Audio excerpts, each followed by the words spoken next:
Hello everyone, welcome to our first actual Faces of Loki post video.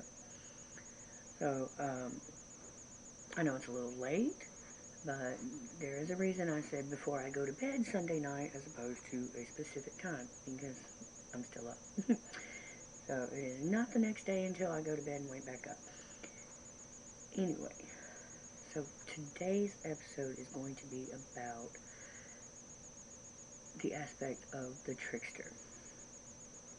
Now, I was trying to figure out which one I wanted to discuss this week, and the past few days I've seen posts online again about the version of Loki that is the trickster, the cunning, the deceitful, the liar. That kind of is what let me know that that's what I need to talk about today, because one of the things that I really want to bring home for people is that there is a difference between trickster and prankster. So there is a lot of difference with cunning and deceitful. These things can work together. You can sometimes need to be a little deceitful in your cunning to get the job done. But those terms are not actually interchangeable. It's a means to an end. So what I'm going to talk about is the aspect of trickster, and specifically the face of Loki as the trickster. So first of all, what is a trickster? So a trickster is a specific archetype in mythology and lore, even folktales. It is not the same as a prankster or even the jester or the fool. So, a prank is something you do as a joke, etc., against another person for deceitful reasons or just plain spite. It is a trick pulled at someone else's expense for the reason of being at their expense. Whether it's to be funny or whether to be downright malicious, doesn't matter. That is a prank. Tricks of the trickster actually have a purpose. And that is one thing that we need to understand. And I will always come back to that. And then the other aspects of the trickster are going to be talked about too. So we'll come back to the actual tricks in a moment. It goes with the name, so we kind of get that. We'll discuss later near the end. So, in the definition of trickster, again, it's a specific archetype.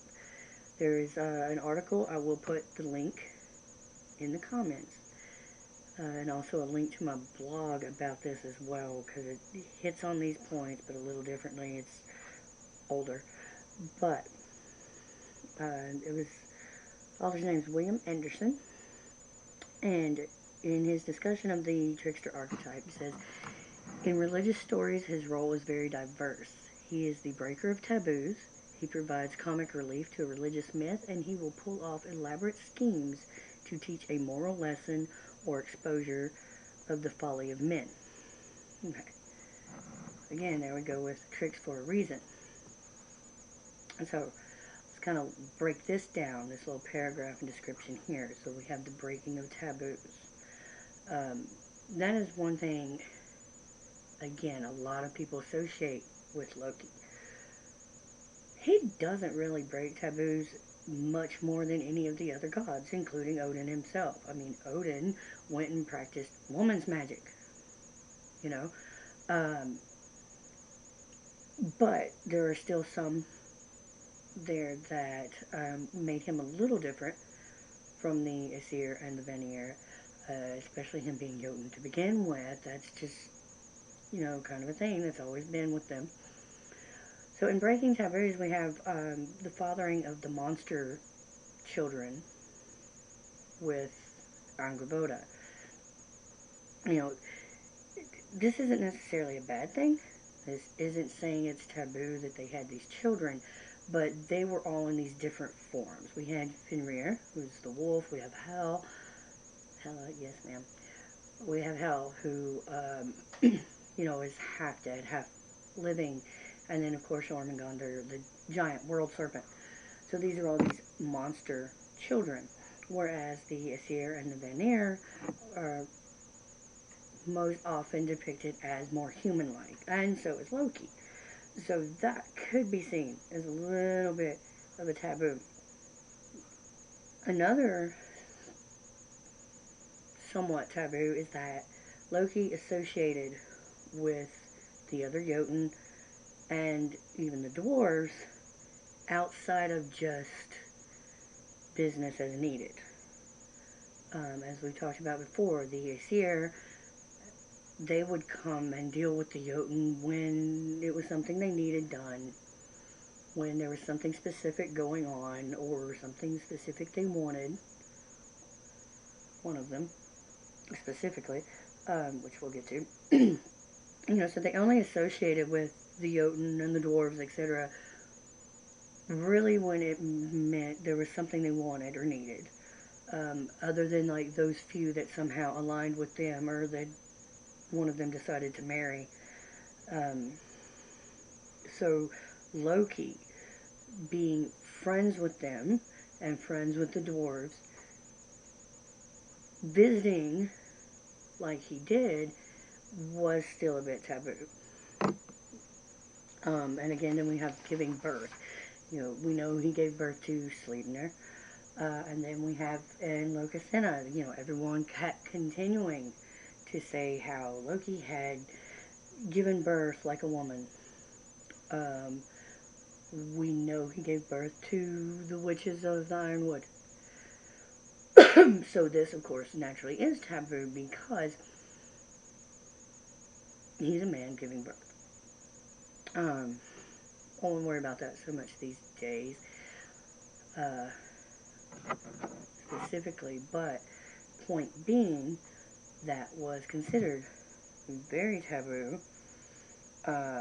They didn't worry so much about who you slept with. That is not what that's about.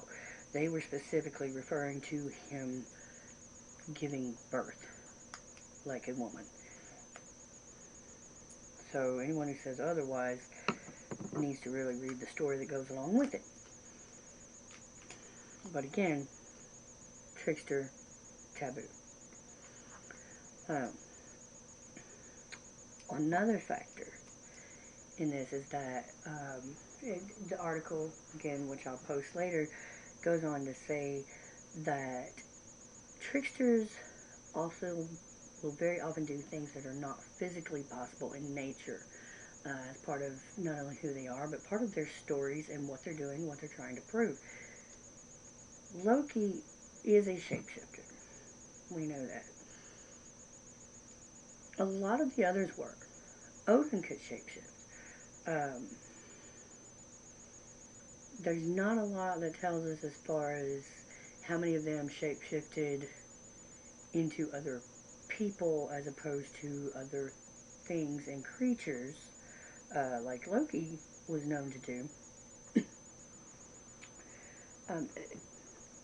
So, in a way, some of them could be trickster-like, at least on a shapeshifter level. Loki, though, we know, was not just, whereas Odin would transfer himself to look like another person, we have Loki transforming into a mare.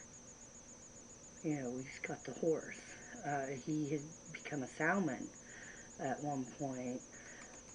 He transformed himself into a bird. Not only with Freya's suit, there were times he turned himself into a bird. So, Makes you wonder why he needed Freya's suit that particular day. Point being, that is different than what is physically possible in nature, as a trickster would do. And also, other things, whereas, I mean, we know Thor and Odin and all of them have their strengths and abilities as gods. That is not possible in nature. Loki even has a case of where, he was locked in a chest for 3 months. No food, no water. Still fine, still alive. We know he's bound under the rocks. He's shaking the chains in pain so much he's causing earthquakes. So again, that goes with the trickster form. Also, that article I mentioned, it says tricksters very often leave the worldly plane in one way or another. They go up into the sky or even space. We have the we have Native American stories and old stories from Mexico and things of that nature, where we have coyotes and rabbits and other creatures that literally leave the earth. There's the story of the bunny rabbit going up to the moon. There is the story of excuse me, tortoise and the hare, they're running races. We know they don't do that. There's many tales of flight or traveling up to the moon or climbing up to the moon, but whatever the case, they are leaving this earth. And what a lot of people don't realize is Loki can fly. He does not necessarily have to use, the little falcon suit. Not only does he shapeshift into birds or whatever occasionally, but just like the Greek Hermes, Loki has a pair of shoes that helps him fly and run across the sky. This is where some of us refer to him as Skyrunner. So, again, tricksters leave the planet, Loki's sitting there flying. He almost got away before they sewed his mouth shut because of those shoes. Also another thing to consider. And then again, what really gets me the most is how they do talk about Loki being a liar. So, Loki didn't really lie as frequently as people say. One of the biggest examples people give of Loki being a liar most frequently is in Loki, again. He is calling people out, saying all these things they've done that they don't want people to know about. Freya gets mad and says, "Oh, you're lying, Loki. You're a liar." That is the reference they almost always point to, her saying that. And here's my thing. If you are doing something you're not supposed to, or something you don't want people to know about, and someone calls you on it in front of them, how many people do you know that in that situation, their first thing out of their mouth is, "Oh, you're lying"? That doesn't mean that he's really a liar. It means, "Oh, I've got to say you're lying because you just called me out on something." That's really the most given reference to him being called a liar in the war. Part of the reason there's not other references to that is because there's not other stories where he really does lie. Again, there are half-truths at times. When he went to the dwarves, and ended up getting the gifts for the gods, he told them there was going to be a competition in Asgard to see which one could make the best gifts. Was he lying? No, not entirely. Wasn't. He just withheld part of the truth, which isn't exactly the same, at least not in this context. There was, in fact, a competition in Asgard to see who made the best guess. That was true. He just didn't tell him that he just came up with the idea. But he also knew that gods were not going to turn down an opportunity to get new presents. So, still it was true. Then the only actual real lie, no, we've cleared that up. They're only half truth. The only real lie is in the story of Edom, in the apples, when he told her that he had seen a tree that grew apples as beautiful and wonderful as hers, and she just couldn't believe it, and she had to see it. So she followed him outside of Asgard to go look at this tree with the apples as good or better than hers, and that's how the giant got her. Yes, that was a lie. But Loki never breaks an oath.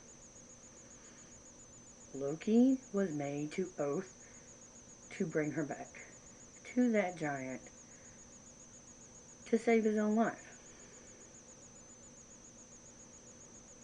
If you want to question whether or not that's decent behavior, that's on you. That's not what we're discussing right now. What we are saying is he did it for a reason. He would die if he did not. Plain and simple.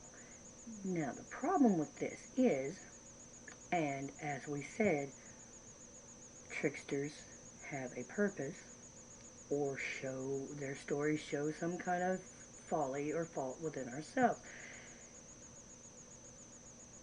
It was her own, whether you call it just plain naivety or actual pride, whatever the case was, it was her own feelings that made her follow along. He didn't have to drag her. He didn't have to yank her to make her follow. He simply told her, there's a tree and its apples are just as good as yours and maybe even better. And she just had to see for herself because she couldn't believe that. So it was still her own folly that made her follow with the lie. So it still falls in that trickster category. Does that make him a liar in the context that most of the anti-Loki heathens try to say? No, it does not, because you know who lied frequently and admitted he lied and broke oaths frequently and admitted it? Was Odin. He did it all the time. Again, I'm not saying to shun Odin. I'm saying don't shun any of them, but don't use something one did occasionally as making them unworthy of worship when you do follow one that did it frequently. Read your books. We call ourselves the religion with the homework for a reason. Some of you need to start doing that. Start reading. Point being, he was not a liar, he was a trickster. Then we have the story with Sif's hair. He cut her hair off. We don't know why. The prose edda that tells us this story tells us he did it just to be mischievous. You also have to remember the people telling the story as written. This is supposedly the Aesir themselves in disguise telling the stories to the king. Wonder why they might just make up a reason. Same reason they say, oh, well, so-and-so's evil, and you may, anyone knows that, so we're not going to tell you why. Same principle. So you have to kind of give some balance to your reading. Try to look at all angles. We don't know for sure. It could have been just to be funny. At the same time, what happened after that? Thor got mad, threatened Loki. Loki says, oh, I'll go replace it.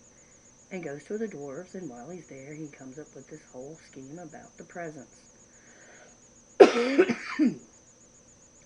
Is it possible that maybe he knew what Thor would do, and that this whole thing was a scheme, a big, elaborate scheme, as suggested in the article, so that he could go out and get those presents and things that became very important to the gods? It's possible. We don't know. Just something to think about. Now, the other side of Sif's hair being cut, even though it doesn't say, other than Mischief, later on, when Loki's at that feast telling off everybody's secrets, she says to Loki that surely, of all the gods there, she's one that he could say nothing bad about. And, kind of seems almost a little too sweet with him at that point. And that's when Loki says, oh yeah, he has something to say about her too. She had cheated on Thor. And he knew that because it was him he cheated with, that she did the cheating with. So is it possible that that's when her hair got cut off? I mean, think about it. Why was he just randomly in her room while she was asleep? She just left her door open? It is possible that also was the proof,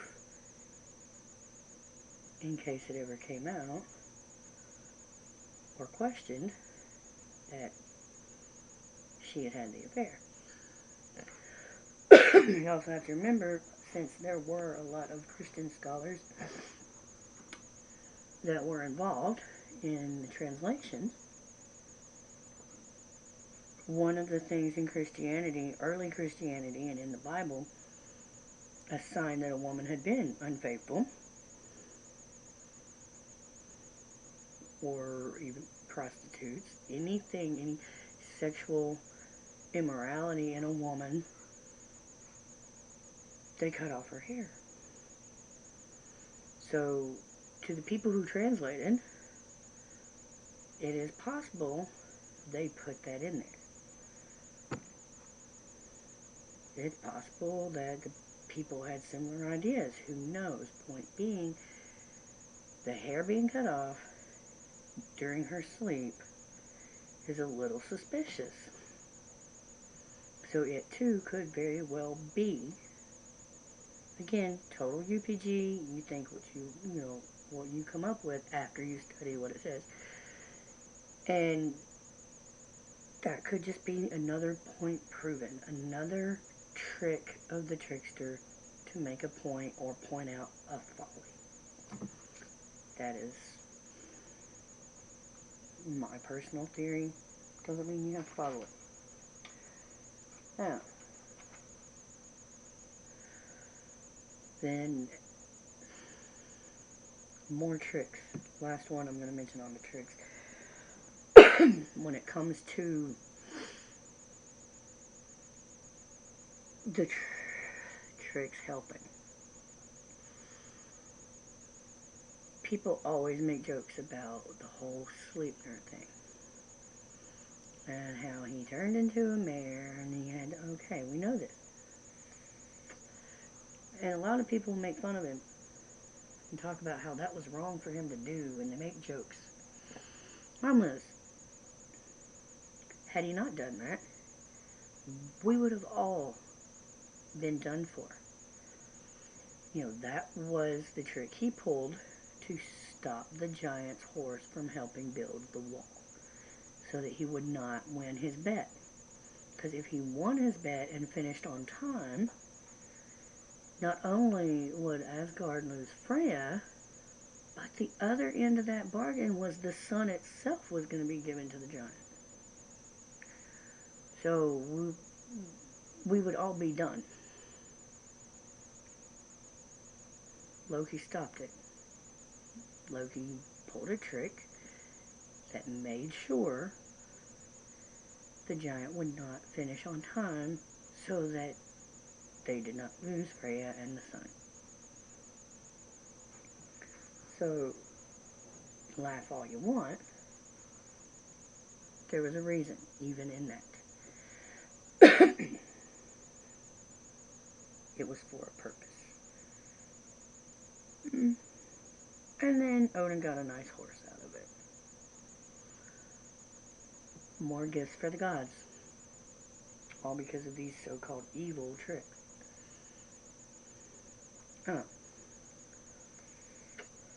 The other part of the Trickster, very brief, is the comic relief factor. This one's just my personal taste. When it's, how do I put it? The story where the eagle took Loki away. Leading up to the whole apple story. They're walking through and they're trying to build a fire to cook the food. The fire's not going the way it needs to. Loki's sitting there getting pissed off, trying to keep it. He's like stubbornly refusing to give up on the fire and just keep walking.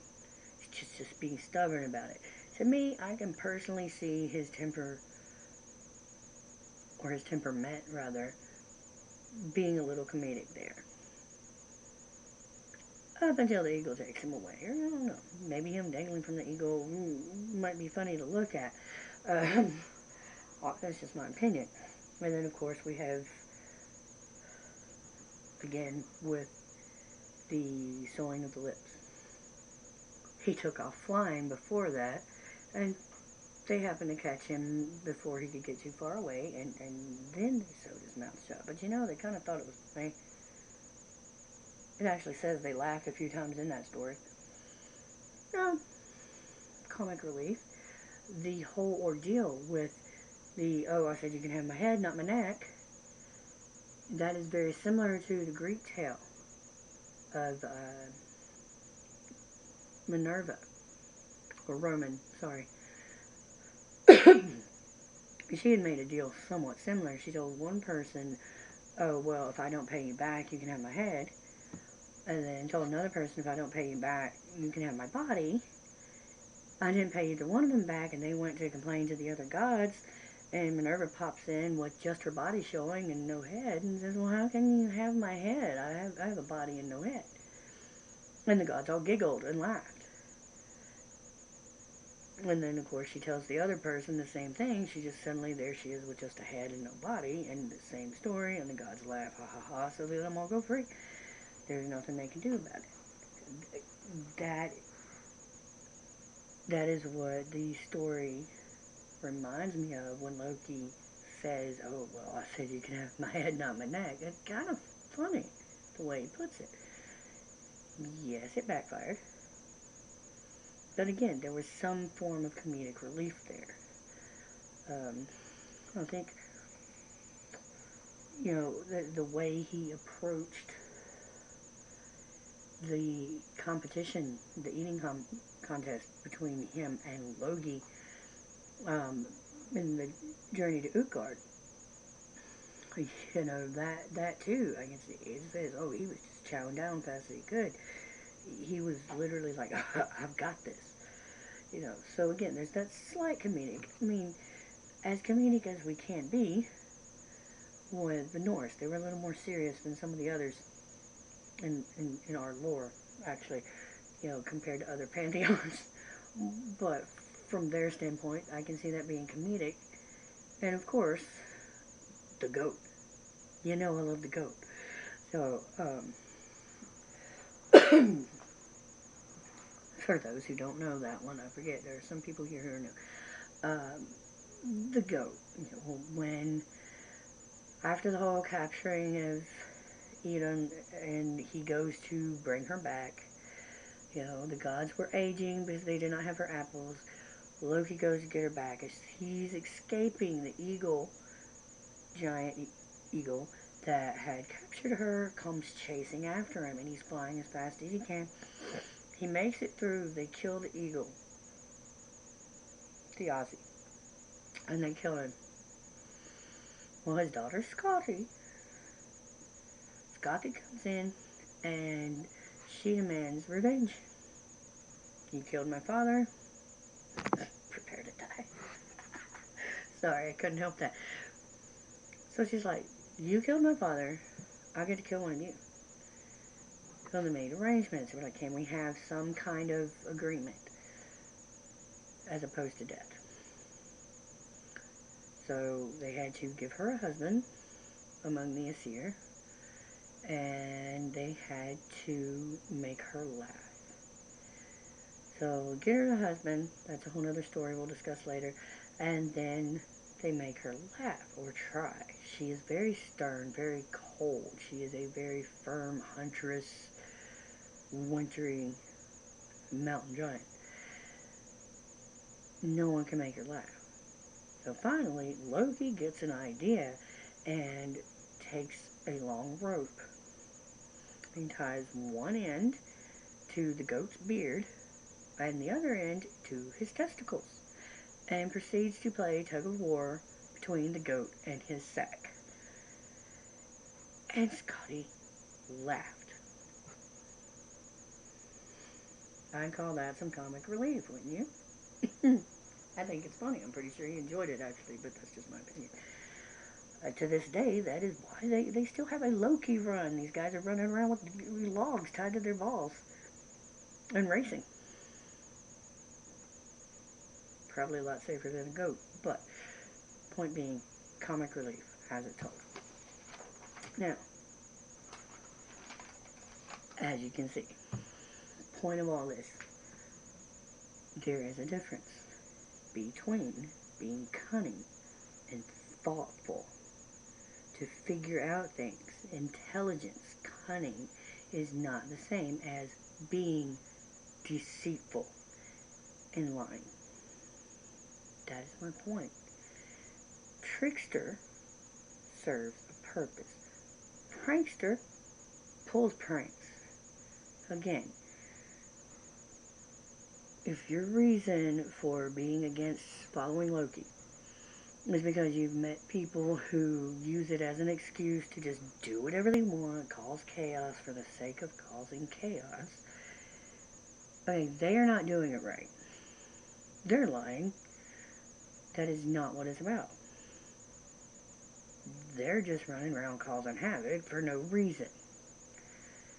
The trickster does it for a reason. There is a purpose behind it. There are lessons to be learned.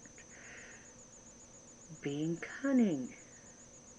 Yes, sometimes being cunning means you gotta trick people and deceive them a little bit. That is not the same as being deceitful. Deceitful is being a liar. Using deception is actually used in strategy, even in war, even in, business. And there's a difference between using deception and being a deceitful liar, and that is my point here. The trickster aspect of Loki, very similar to the trickster archetype as a whole. What I mean, how I view it, again, UPG, my view. Loki pushes us to see our inner truth. He challenges us to fight against oppression, powers of oppression, powers that be if they are wrong. You know, I mean, he challenges us to question and challenge the status quo. And he asks us to use our cunning and intellect to find alternative ways to get through hard times that we otherwise would think we could not get out of. Think outside the box is like a really big Loki thing. I mean, you can't get much more outside the box than turning yourself into a horse or tying your balls to a goat. You know, again, what he does is for the good of others. The stories, whether you believe them to be actual events or whether you believe them to be all allegory, whatever the case, just concepts. If that's what you believe, the point being, there are lessons to be learned. It is not evil. That is not a part of our path. I keep telling everyone that, and I will continue to say that as much as I feel necessary. It's not about good or evil. It's about finding the balance. We have order and chaos. We can't have them both at once, but we also can't have one without the other. You know, so for me, the trickster is the one who pushes us to think of other ways to get things done. And at times that does mean doing things that others are not willing to do. It means we do what we have to get the right thing done. Not just as some of the others did to get whatever it is they want, but because there's a higher purpose in it that serves more than one person, more than one need.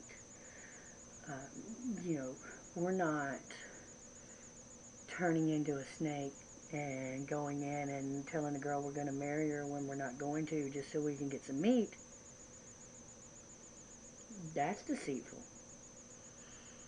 You know, we're doing things more like, again, we're going in and getting things done. You know, real life examples. There are people being hurt. We may do something to steer the right eyes to see that it is them being that. I'll give you an example. I knew someone, I'm not going to name names, but I knew somebody who was supposed to be helping out and instead was sitting down on the job. And my dear friend happened to notice this, and while he was not looking, zip-tied the guy's zipper to his chair. The guy sitting down on the job suddenly found his pants were zip-tied to the chair, so when he finally did stand up, the chair went with him. And it was funny. And a lot of people saw it as just a funny joke. Very few people knew it was because the guy was sitting down on the job. And it made a point. You know, I've had people at jobs that, you know, even with children, I'm a mother. You watch your kids long enough, you can see that sometimes you have to trick and be sneaky to get the truth out of them because that's just kids. You know, you have a kid hits the other kid and claims they're the one that got hit. Okay, start asking questions, talk in circles, they'll give you the answer. Same principle here with the trickster. Loki just does it on a higher level, and he also does it on an inner level. He wants us to do it to ourselves. Sometimes he'll stir it for us so that we have no choice but to look. So again, we push the status quo. We fight against the powers of oppression. Our tricks are to serve a purpose. We must think outside the box, get creative, view things from a different level. Look at the bigger picture. That is what the Trickster does. That is what Loki does. So, that is that face of Loki. I'm not sure which one I'll do next week, but we'll see as the week goes on. Hope you enjoyed.